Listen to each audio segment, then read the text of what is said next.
Questo sappiamo.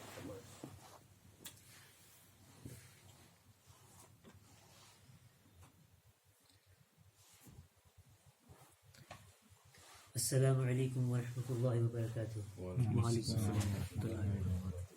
الحمد لله رب العالمين والصلاة والسلام على أشرف الأنبياء والمرسلين أما بعد فأعوذ بالله من الشيطان الرجيم بسم الله الرحمن الرحيم إن الله وملائكته يصلون على النبي يا أيها الذين آمنوا صلوا عليه وسلموا تسليما اللهم صل على سيدنا ومولانا محمد وعلى آل سيدنا ومولانا محمد وبارك وسلم والصلاة والسلام عليك سيدي يا رسول الله صلى الله تعالى عليه وسلم. Inshallah, this week we'll carry on in regards to the illnesses of the heart and the tongue. And as most people are in self-isolation, it's a great time for us to be able to self-reflect and find what's wrong within us and change and reflect upon this as well. Inshallah, today we'll be going through anger and arrogance. The Prophet ﷺ, he mentions in a hadith, and he mentions about the person that's strong. He says the strong person is not that person who can wrestle people and can bring people to the ground. It's not the strong person. But rather the strong person is that person who restrains himself, who controls himself when he is angry. This hadith is mentioned in Bukhari and Muslim as well. These both the best, most authentic books of hadith, this hadith is mentioned in. So the Prophet ﷺ is telling us the most strong person, the most powerful person is that person who, when he's in anger, when he's in that moment, when he's in that rage, he's able to control himself and not inflict harm upon others. This is what the Prophet ﷺ tells us. In another hadith, the Prophet ﷺ, he says that no person has drunk a better beverage or a better mouthful than that person who has swallowed his anger for Allah's sake. So if we look at this hadith carefully and if we listen carefully, we understand that the person who swallows his anger, i.e. controls his anger, then this is the best thing that he can do and is the best sort of mouthful that he can take. Not any kind of water or any kind of drink or anything else, no food, nothing. But the Prophet ﷺ tells us that the best mouthful for a person is when he swallows his anger for the sake of Allah.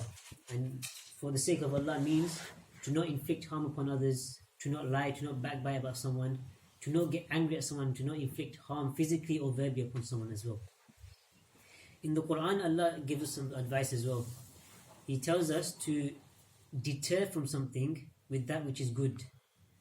So you should move away from something, you should divert the attention of someone with something that's good.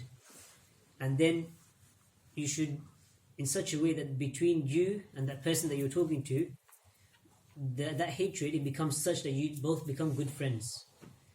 So this is Allah's advice to us. And remember, Allah's created the entire everything. He's created the whole of creation. So He knows how a human thinks.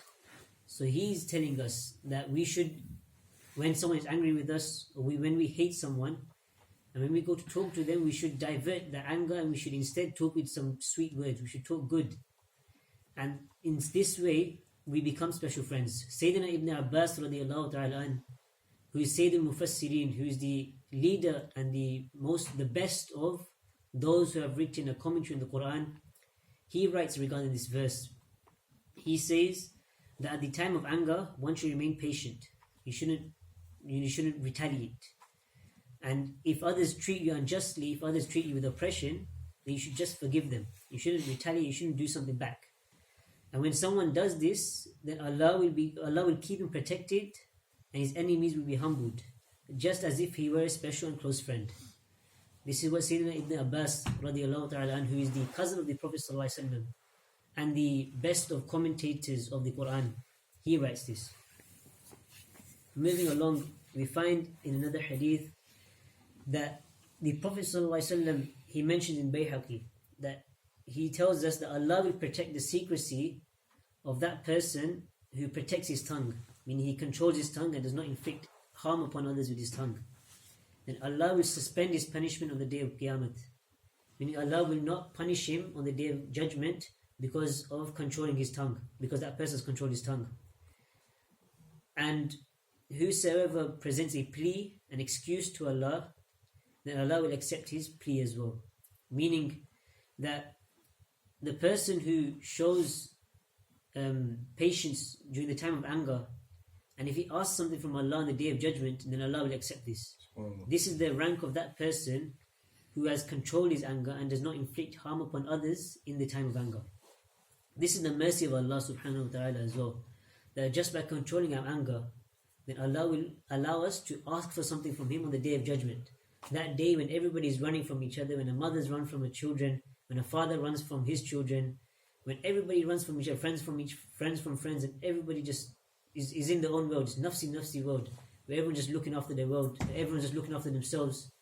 In this world, Allah says that if the Prophet ﷺ tells us that if you control your tongue in this world and do not retaliate to someone in the moment of anger, then Allah will accept your plea on the Day of Judgment. In another hadith, the Prophet ﷺ, he advises us, he gives us more advice in regards to controlling anger. He tells us that if a person is angry, then he should sit down. And if he is already sitting down, then he should lie down. So he says that if that person is standing up and he becomes angry, then he should sit down. And if whilst he's sitting, his anger fades away, then everything is good, all is well. But if his anger does not fade away, and if he's still angry in this state whilst he's sitting, then he should lie down on the floor. Because what happens is, whilst you're standing, you can physically attack someone, you can punch them, you can kick them, you can do all this. But whilst you're sitting, you're limited. You can't move around now, you can't go and grapple someone, you can't jump on someone, anything. You can sit down, you might be able to verbally abuse him. But whilst you're lying down, it becomes difficult to even do that, because when you're lying down, you've now humbled yourself in front of someone. And now you're in no state to actually verbally abuse someone either. This is the advice of the Prophet ﷺ, who 1400 years ago he's given us this advice and tells us to do such. And now I'll give one hadith in regards to arrogance. The Prophet ﷺ, he tells us that the person who has Iman, equivalent to even a mustard seed is very, very small. The Prophet ﷺ says that this person will not enter hell, or he will enter hell and he will do his punishment and then he will come back into paradise. This is if you have the mustard seed worth of Iman, of faith. And then he says that that person has takabbur, who has arrogance, who has pride, equivalent to even the size of a mustard seed, then that person, he will not enter Jannah. This is what the Prophet ﷺ has told us.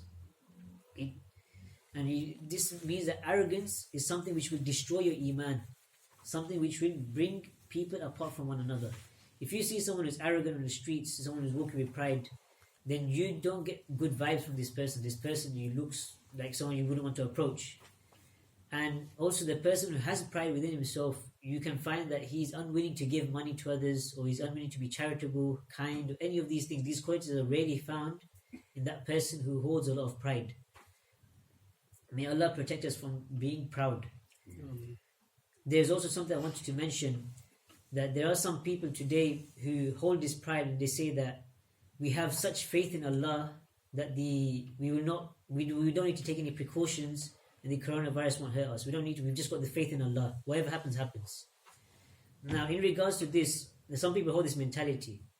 And in regards to this, we say that there's another hadith of the Prophet ﷺ, and he tells us that, as in a Sahabi came to him, and he asked him, should I tie my camel? Or I've just got faith in Allah. And the Prophet ﷺ told him that you should rather tie your camel first, and then leave your faith in Allah. Meaning first take the necessary precautions, and then have your faith in Allah. Because after that, whatever happens, you know it is due to Allah allowing it to happen. And then now it is a test upon you. So those people who hold the mentality today, that they don't need to take any precaution, that they can do whatever they want, and there's no need to do, you don't need to wash your hands, or don't need to do any of these precautions, then know that the Prophet ﷺ has advised us, and in fact it's a command, that we should take the precaution first, and then have tawakkul, have faith in Allah.